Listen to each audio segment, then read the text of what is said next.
Welcome to the Leadwell podcast, the podcast where we interview mission driven leaders who are doing it well.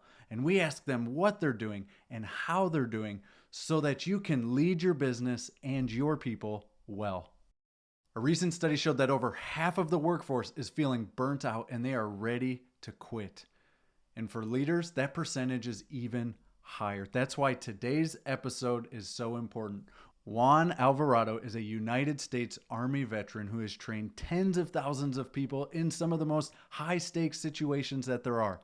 He is a Gallup-certified strengths coach, and he works with schools and school administrators to increase team efficiency, strengthen their communication, and develop happier and more appreciated employees. And he's here today to talk to us about employee well-being and eliminating burnout.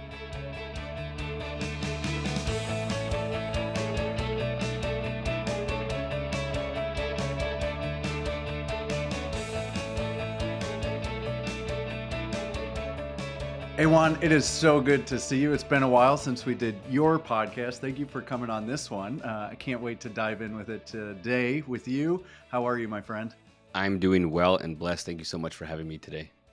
That is awesome. So you and I have gone back and forth on this idea of being well and burnout and how do we as leaders kind of show that we care about this? How do we help people to make sure that we do those things? And I honestly want to know what brought it up for you, kind of this idea of well-being is important and we got to keep people from being burnt out at work.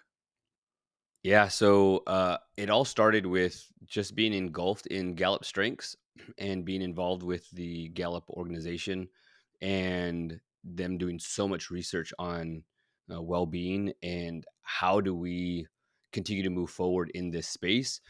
And it goes to I think one of the stats that they had was it was crazy. I think it was 97% of people experienced burnout, and then it was like 93% of people experienced it this year. Oh my And goodness. when they had did the assessment or the test, I think at that time last year, it was I think we were like 4 months about this time, about 4 months into the year. And it's like, how did you experience burnout already when the year just started? But your bodies don't know January 1st compared to, December 31st, right? Your Right. body just knows days and knows what it's currently going through. And so there's no reset, right? That'd be awesome. That'd be great if December 31st and then January 1st, you're like, oh, forget everything, unload everything, and then you're a brand new person. But that's not reality. And so just understanding people, right? Understanding how do I love others so much so that they can become better and just care about their well-being. And that's the whole sense of it, right? Is making sure that their being is well. Yeah. And I mean, that the Gallup survey basically said that all of us are feeling it, right? Right. And maybe there's the one unicorn that is not. So 9 out of 10 of us. What are you seeing in people? Like, what does this look like? Actually being burnt out? What does it look like with folks when you are out and around talking to people? And how is it impacting the places of work where we all are? Yeah, I just finished hanging out with a buddy of mine named Jeremy Anderson and watching him do a keynote. And he said something that was astounding. He had said, uh, we give our work our best. And then when we come home, we give our family the rest. Mm, And that's horrible, right? How are we going to give an organization who maybe cares about us, maybe doesn't, and then go back to the people who love us the most, right? I think we can argue that our family loves us more than the people who we work for, and then yeah. they get everything else. And so what that looks like is like I teach on complacency, right? Mhm. How to combat complacency and how to be intentional. And so how to be intentional leader, how to be an intentional father, how do we lead intentionally? But the next piece or the underlying part of that is how do we intentionally care for ourselves? How do we lead ourselves? And so I think complacency sets in just that way. In I'm going to do all that I can for my organization, the people who cut me a check because I get Mhm. paid and this is what I do. This is my job. This is my work. But then we don't see the same thing in the payment of love and appreciation, or even that in rest when we come back to the four walls that we live in. and our family and those loved ones. And so what that looks like is giving your work your best and then your family your rest. Mhm. And then we think that, plopping on the couch or sleeping is the best for us, right? And rest is the best recovery, and sometimes it's not. Like, I'm sure that there's people listening to this have had an 8-hour rest, sleep, 8 Mhm. hours, and you're groggy, specifically now with the time change, right? Like, you still slept your 8 hours on Monday, but you're like, "Oh my gosh, 8 hours of rest doesn't mean rest." But what is the difference in when you've gone to the gym when you don't want to, right? I don't want to work out. I don't want to get on the treadmill. And then you do your 30, 45 minute, let's say an hour workout, and you're like, I feel really good. How come you feel really good after a strenuous workout more than your 8 hours of rest? It's just the intentionality of let me work out the things that I need to like decompress. Let me push let me like in weightlifting, let me push, but it's not necessarily the push, it's the negative, if you will, coming down slow, Yeah. and then being able to push it again. It's those repetitions, and it's like, how do I get all of this maybe built up anger, frustration just out? How do I push it out and then gain this good feeling at the end? And our mind, right? We have these endorphins, we have this gratification piece in our brain, and it gives us dopamine, right? We to get those dopamine hits. And if you ask your mind, Mhm. make me feel better, it's going to tell you go outside and go for a walk, right? Get that vitamin D. It's like it's work. So it's combating the quote unquote laziness, if you will, to say, I just don't want to rest. Sometimes your rest is an actual quote unquote work, working out, like Mhm. going outside, working on your relationships, doing those things. And I think we have rest wrong. Now, don't get me wrong, sleep is great, getting massages is great, but there's just a different way that you can rest. So I'm what I think I hear you saying is that there's an activeness in this rest and recovery process that, in fact, checking out isn't going to give me the things that I need to combat burnout. That Right. to be able to combat burnout, I have to actively engage in Yeah. rest and recovery so that I can be at my best. Is that what I'm hearing you saying? Yeah. Like there's a little bit of a flip going Yeah. on there? Yeah, for sure. And Gallup just did a poll, and I wanted to pull that up. I'm actually going to be doing a training in Pennsylvania next week on well being, and one of the things that Gallup shows is you don't necessarily combat burnout with what you think you normally would. I would have to pull that up, and maybe I can give that to you after this. But just think of like when you were to go get a massage. Like, yeah, you're laying on the Mhm. table, but your muscles are getting pushed and pressed, Mm. or hot stones or cupping. It's extracting. Like, there's an active piece. You got hit the nail on the head. There's an active piece to your well-being, and there's an intentional piece at that. And we can go over that in a second. But yeah.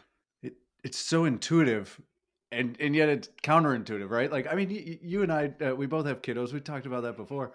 And like, I get home, I've done well and worked hard, and there's this pull to just veg, Hmm. right? And Yep. like prepare myself to do nothing but veg. And then, like you said, you go through the entire thing. You get the next day coming, you wake up and you feel like trash, right? Yeah. Just junk.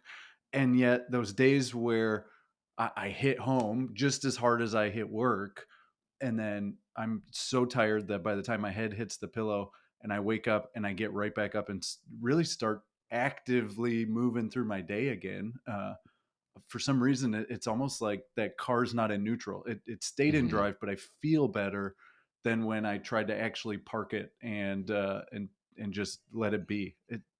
Is any of that making sense? And Yeah. like, tell me about some of that intuitiveness, and then some of those intentionality pieces. Like, what do we do in those so that we can kind of work it out ourselves to Yeah. make sure that we are doing well and not getting burnt out?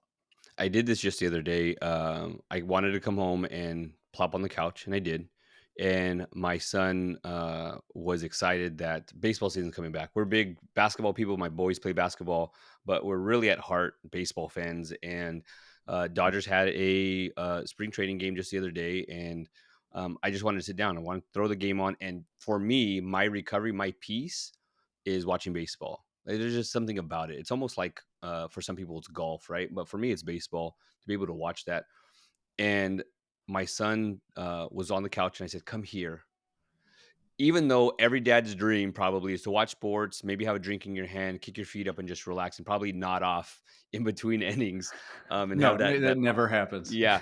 But the whole thing was like my my peace comes in building relationships, right? In deep, meaningful relationships. So then my son came by me, and I threw his arm around, and I would challenge you with kiddos when you just want to rest, sit with one of your kids, put your arm around them, have that physical touch, and then basically like my arms around them, and I'm watching, like, watch, look at this pitch.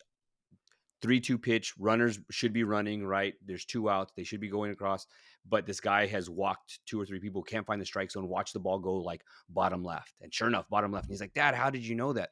I'm still resting, but the communication, the questions that are coming in, like, it's feeding me. Is it quote unquote work? Yeah, it's work.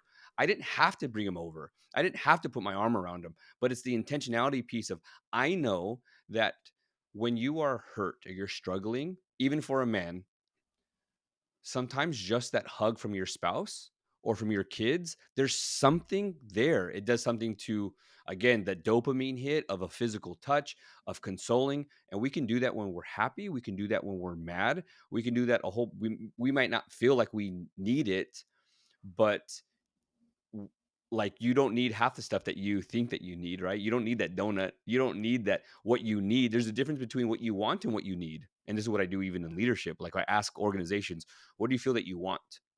And they're like, "Oh, well, we need our staff to do X, Y, and Z." And I'm like, "Okay, I'll give you what you want, but then this is what you need." And I think if we can intentionally think about what we want versus what we need, it's two different things. Like with our kids, I asked my son the other day, when it comes to track, so they're in track season now. What do you want? He's like, "I just need to get a faster start off the Mhm. blocks. I need a faster start, and I need a good middle because his kick is really well." And I was like, "Okay, that's what you want. That's what you think that you want. But what you need is a stronger mindset. I'll give you what you want, but Mhm. then as his father, I know that what we're gonna work on. I think that even happens in the workplace or in well-being. I just want to rest. That's what you want. But what you need is vitamin D. What you need is to go outside. What you need, so there's two different pieces. Get what you want, but also be honest with yourself and what you actually need."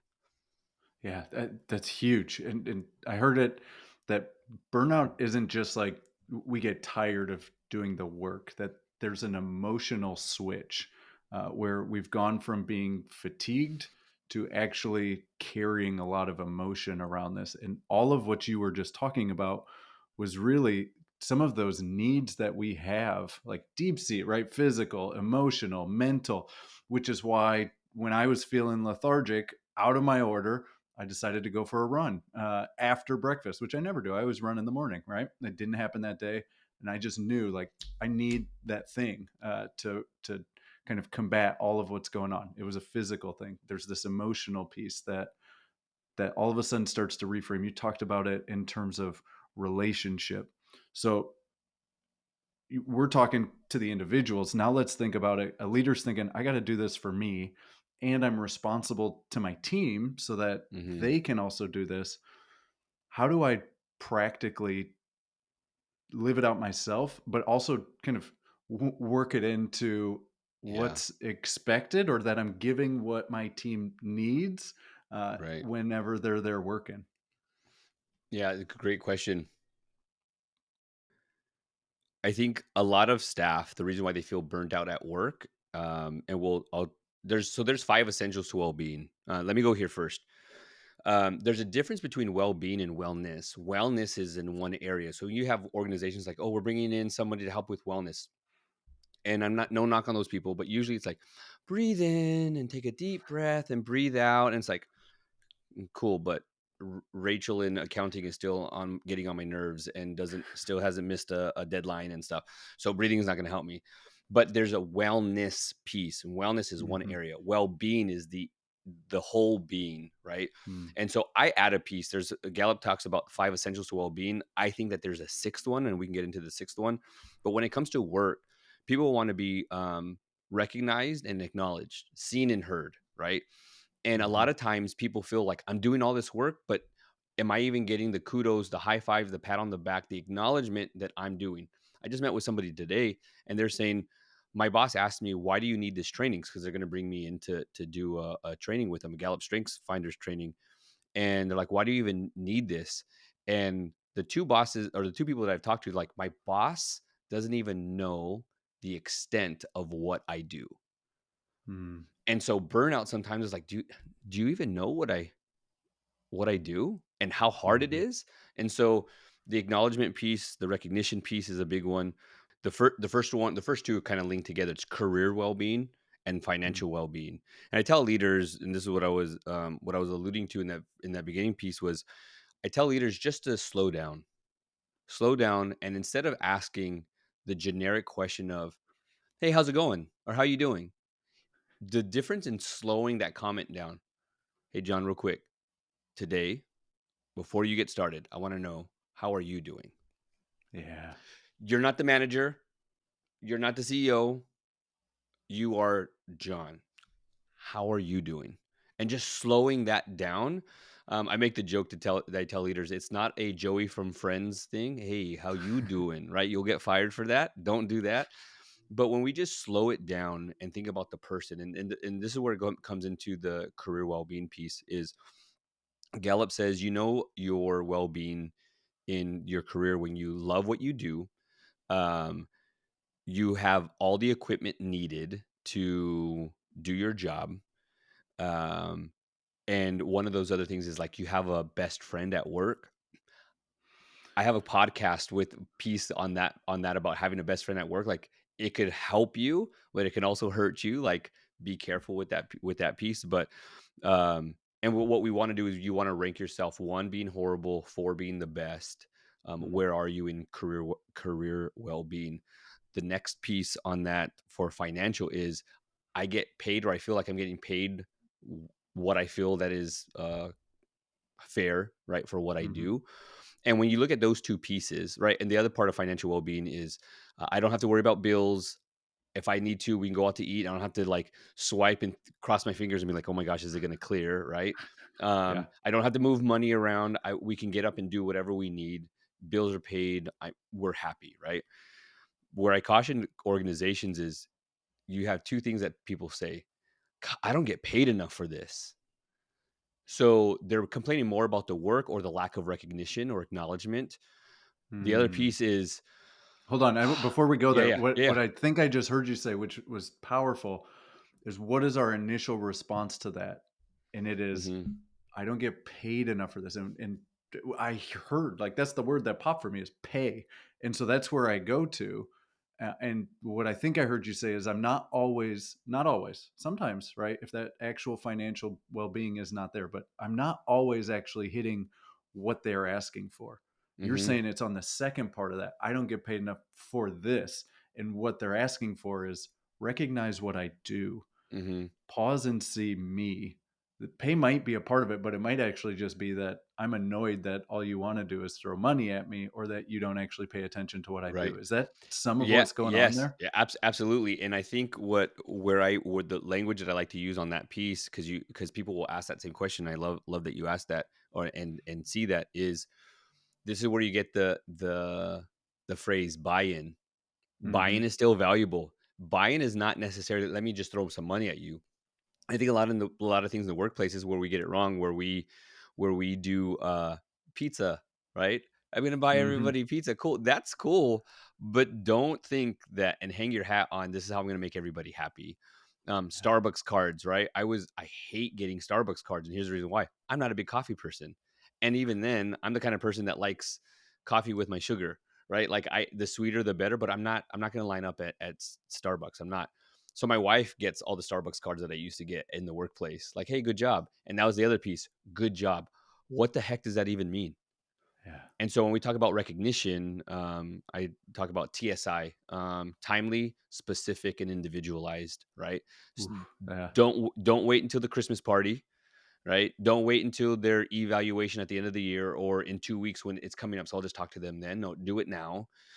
Specific in, don't just say good job. What was it? Hey, when we were pushed out of the office and you couldn't do X and you couldn't do Y, the way you responded to that and helped everybody else through that hectic situation, I loved that. It showed your leadership.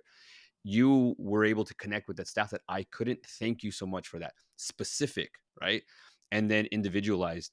If you are going to kick out pizza or you're going to kick out Starbucks cards or whatever, find out if the person would rather have a Jamba Juice card or a Subway card if you're going to do that.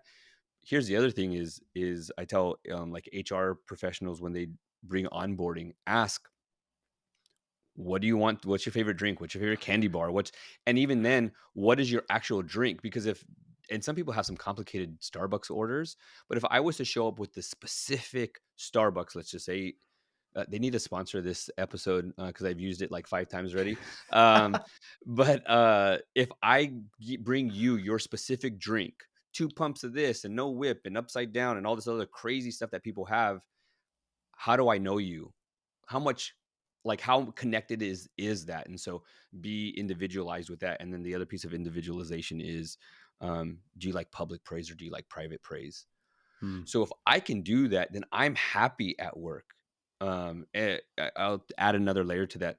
When I was at the nonprofit that I worked for, we poured into people with their Gallup strengths. If they were going to school, we were giving them time for finals, and if there's babysitting and COVID and all this other stuff, we were helping them through. A lot of people left their the employment to go get paid like $1 or $2 more an hour. Mm-hmm. 6 months later, they came back and said, I'll take the $1 or $2 an hour pay cut because you guys treated me so much better than where I'm getting treated. Like, are you guys hiring? So going back, bringing it full circle, buy-in can be more valuable than the actual dollar. Like, do you have buy-in for me and my family or my specifics? But yeah, when you go and say I don't get paid enough for this, sometimes it's just the acknowledgement piece. um, the financial part is, if bills are piling up, then you start to say, can I get a promotion? Oh, shoot, John's been in this position for 3 years. He ain't going anywhere. Let me go look somewhere else. And so then they're actively looking online for a new job, because the problem is not necessarily the career. The problem is the pay and basically the bills. And so those first two things. So grade yourself on a 1 to 4. So the financial well-being piece is, I get paid enough. I don't have to worry about bills or anything like that. Mark yourself 1 through 4. The other pieces are physical well-being, social well-being, and community well-being. Mm-hmm. Um, Social well-being is, do I go out? Do I have friends outside of work? And a lot of people will go out with work people, but then you end Yeah. up talking about work. Yeah. Like, You don't do mean we that. need friends in work and we need friends Yes. outside of work, Yeah, where absolutely. we don't talk about work. It's Yes. amazing. Yeah. Absolutely. And it's funny because people would be, and here's the piece, if you really look, when you said the intentional piece, and I want listeners to understand what you did, and the part of getting the phrase of I don't get paid enough, like, you hear the word pay. When you look at uh like, don't talk about work or having a best friend at work, or it's relationships, right? And here's the other thing, like, go figure, you need to have friends outside of work. Like, don't talk about work. It's like, you have to disconnect. And I think the practical thing that you can even do with leaders, about what we can do for our staff: stop emailing, texting, and calling your staff outside of work hours. Yeah. Right? I understand. This is a huge one, right? I mean, and because I felt the pain of this, we have something we say at Leadwell: we work hard and we rest well, right? I And that love we it. have some boundaries in and around those type of things. But even to the extent that I think we need another layer, because we have a weekend layer and we have a kind of dinner time layer. But I'm even sitting here considering, after X time per day, unless unless it's an actual emergency, just donezo, Right. right? Same thing for in the morning, same thing for on the weekends, because wherever we allow those boundaries to press to, we will take up all of that space, right? Hmm. I always think about it in terms of water. If you and I just sit here at this table, boom, just dump water on there, it's going everywhere. If I just say, well, I can get working anywhere, however I want to, whenever I want to, it's going to go everywhere. Right. And yet, if we put a glass there and we dump that water in there, well, it's refreshing. It can cool us. We can drink it. We can get hydrated, and it works for us, right? And I hear that inside of what you are saying about there has to be a disconnect. Otherwise, I'm not even going to be complacent. I'm Right. going to be bitter, honestly, Hmm. uh, and that's going to show up in how I work because I never feel like I'm off. So you're never going to get me in an Right. on setting. And there's a way to, I don't want to say fake it, because there's a way to go around this, because there's going to be people that says, I have to get work done. I have Yeah. to, especially as a leader, like there's not enough hours in the day. But here's the deal. If you want your staff to disconnect, which is okay, but then you as a leader continue to send emails at 1 in the morning. Like there's a thing called a timestamp, like hello, like in your email, it'll say when you sent it. So then Hmm. you're gonna have people that say, wait a minute, if I'm supposed to follow your lead and you don't want me to, do you really want me to lead? It's almost like Yeah. the stereotypical situation of a husband and wife, or like boyfriend and girlfriend is like, no, go ahead, go out with your buddies, go out. Are you mad? No, I'm not mad. Go ahead and go. It's like, how do I expect my staff to disconnect when I'm the one? So I don't want to say again, fake it, but you can time your emails if you are one of those Hmm. people who cannot disconnect. And that's where you get most of your work done. Because some people are morning people, some people are evening people. Put a timer on that, or schedule the email to go out at 8 in the morning, and then send it out. So what? Yeah. Now that you're working at 1 or 2 in the morning as the boss, if that's what you want to do and that's where you find cool, but don't put that on your staff either. Yeah. Yeah. So put a schedule in there. Yeah. That's great. The schedule's great. I always think about, I don't know about you, Juan, but I have work that I need to do that really doesn't involve anybody else. And then there are those Mhm. things that we have to ping back and forth, and maybe we got to work on it together. Maybe we have to work on it one after the other, but it involves communication. And I I can do some of those things at times when others are available, and I can do the work that only I can do at times when I'm available, and I might Mhm. be on and trying to get some of that work done. Yeah, absolutely. I would also caution you and ask you, you are available to do it because it doesn't involve anybody else at work, but does it involve in a side way somebody at home? So if you're at home and you're doing Hmm. that work, and outside your door they're waiting for dad to show up, is it really costing you more than what you think it is, right? Yeah. So Yep. Great, great reminder. So you have taken us through career and financial, social. We talked about physical, and then there was that one more plus the wand special. So I can't yeah. remember the fifth one, and then the wand special. So what do we still have as we're Yeah, so considering well being? community well-being. So like Community well being. Thank yeah, you. so then do you know, the simple one is like, do you know your neighbors, right? So if you live in a home, do you know 3 or 4 neighbors in front, 2 or 3 to your left and right? If you're an apartment building or a duplex complex, whatever, do you know the people above you, below you, and across and left and right from you? Or is it just hi? Like I can tell you, here's the crazy part, is me being transparent. Jesse next door, uh, great guy, has his family living with him. I know that he's going through medical stuff. I don't want to say his stuff out here in the world, but Yeah. he's going through some stuff. Um, and then a neighbor, Jose across the street, I know him, what he does. He brings us fruit and all kinds of stuff. It's great. My other neighbors, I know of them. I don't know them. Hmm. And so it's like, just like the friendly nod, or down or up Yeah. depending on where you're from, and the hand wave, but I don't have meaningful conversations with them. The other two I do. Hey, how's your mom and dad? Hey, how are the kids? Hey, how's the vacation? How's this? And so it does something to us. It's the relationship piece again, right? So do Yeah. you know the people that you live around? And then the second layer to that is, are you doing something in your community? So are you volunteering? So like for me at church, I help out with the high school youth. My wife on Sunday mornings helps out with the nursery. She just loves having the little babies in her hands, and so I'm like, Yeah. get your fix. we're done, but get your fix over there. It's a Um, great solution. Sounds yeah, wonderful. but yeah, right. But it's what am I doing for my community? So I mean, it could be, you serving or cleaning up the neighborhood, or however you see fit. But do you do this in the community that you live in? So what we do is when we get all of those and we rank ourselves 1 through 4, 1 being horrible, 4 being the best. And here's the key: if you are a 3 or lower in Mhm. in two categories, you are getting yourself on the fence of burnout. 3 or more, Mhm. you're on the other side of the fence. You're going to be experiencing burnout. So if you're less than a 3, so 2 or 1, or Mhm. in 3 or more areas, you're experiencing burnout.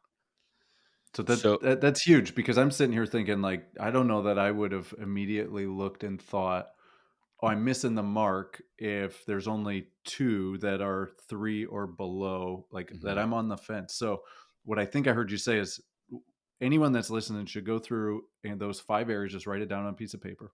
Score yourself 1 to 4. How you doing in financial, career, physical, relational, and community well-being? mhm, And then as you look back over it, if you are at 3 or below in more than 2 categories, that should send up the signs that this is something that I should start paying attention yeah, to so that I don't keep going down the path of getting to a place where I feel burnt out. Is that what yeah. that is?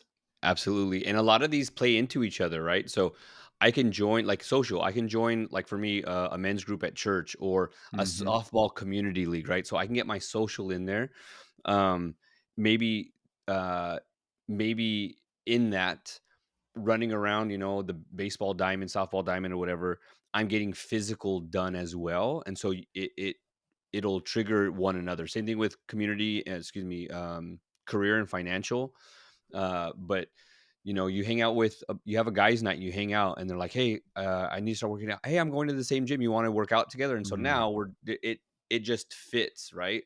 Yeah. Um, and so Pull it big just being, levers. Get more than one thing done at a time. yeah, I love it. and they play off of each other. So Yeah. Very cool. And so what's this 6th one? This is like the yeah, secret 6th one that yeah, we can't leave before we hear yeah. this one. What It's what is the other component that you say plays into our well-being? I'm a big believer is that we're in a world bigger than ourselves, and we always need to find purpose in everything that we do. There's purpose. I go to work for my family. I make money for my family, or I go to the gym for my physical health so that I can hang out with my kids or one day grandkids, things like that. There's always something bigger than us. And I tell leaders that you should have a journey plan for your staff. We're going from A to B as an organization, and this is where you stand in our journey, and this is what you bring to the table. So everybody wants something bigger than themselves. I'm a man of faith, and I think the sixth thing is spiritual well-being. Now, for those people who are listening that don't believe in faith or God, then it could be the universe or crystals or Mhm. whatever is bigger than you in your field. But for me and my story and my family, it's having a personal relationship with Christ. And so Mm. for that, there's times where I feel like I can't talk to anybody, but I can pray. There's times Yeah. where I just feel like I need to stay in silence, but I feel like God is saying like lean in on me and just worship. And so for me, there's something out there that's bigger than me, and it's a belief system, right? So everyone has their belief system. So leaning in on your belief system and having this spiritual side of things has changed my life completely. And to me, I think that that's one that fits into every single piece. That sixth one Yeah. could be in your career, it can be in financial, it can be in physical, it can be in community or in social. And I think that's a huge pivotal piece for people. Like, are you living in purpose, on purpose, for something that's bigger than you? That is awesome. Juan, thank you so much for guiding us through that. Everybody, what we're going to do is we're going to put some of the resources that Juan talked about in the show notes. So if you are a leader and you're sitting there thinking, how do I engage my team? How can I get over some of this complacency? How do I keep them from burning out? I want my people to be well so that we can do work well and live well. If that is what you are thinking, go through that assessment with your team. Sit down and actually go through it and then talk through it. Work these ideas in and take Juan's advice to engage your folks to keep them from being burnt out, to retain them at work, engage timely, engage with specifics, and make it special to them. And when you do, you're going to be able to create an entire organization where everybody can be well. Juan, before you go, I have to ask you, what does it mean to you to lead well? Whew. I think take it all the way back to intentionality. I have a saying that says we have to fill our gaps with intention, because if we don't, they're going to place us in tension. And Hmm. so if we want to lead well, just again, who do I need to be for this other person, walking into, that room or space? So how do I be the man that I need to be, or the father that I need to be, right? Keyword father to my son. How do I be the husband to my wife? How do I be the leader or mentor to the staff that's hurting? So how do I lead with intentionality? When you can lead with intentionality, you'll lead well. Juan Alvarado, to lead well, we need to lead with intention so that we do not lead in tension. Where can people connect with you and all the work that you do, Juan? Yeah, so we raise the bar, raise with the Z, we raise the bar.com, and then raise the bar CEO on Instagram. And then it's hyphenated or smaller, RTB one. So for raise the bar, RTB one on LinkedIn. Awesome. And I follow Juan all over social. He puts up wonderful videos Thank you. and he does great keynotes as I follow him as he goes all the way around the country. So, y'all need to connect with him and have him come speak to your organization and bring some of this focus on strengths, burnout, and well being to where you work. Juan, thank you so much for being here. Thank It's you. been an absolute pleasure, my friend. Thank you. Appreciate you. Everybody else, thank you for being here. Lead on, and God bless, my friends. Be well.